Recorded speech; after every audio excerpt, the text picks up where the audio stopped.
ka soo baxnay shir waxaa nagu soo booqday muqdisho yimi agaasimiga guud ee European Union ku qaabsanaa gargaarka iyo horumarinta wuxuu u yimi in dawladda la shiro madaxda dawladda oo sarkeen ka bacdi waxaanu kala seexanay heshiiskaas oo ah gargaar ay ugu deeqeen Soomaaliya aan ka aqbalay oo saddex qaybood kala ah hormaamul wanaaga dawladda inay gaarto shacabka iyo capacity building ama kor loo qaado tayada wasaaradaha dawladda qayb ka mid ah marka runtii arrimahaas aan ka wada hadalay aan u mahadnaqaynaa European-ka taageerada ay noo muujiyeen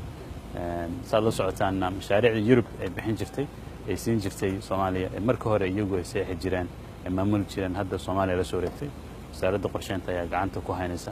mas'uulka ah mashaariicda Soomaaliya European-ka bixiyaan oo dhan oo saxeexda iskala hadda wax ka dambeeya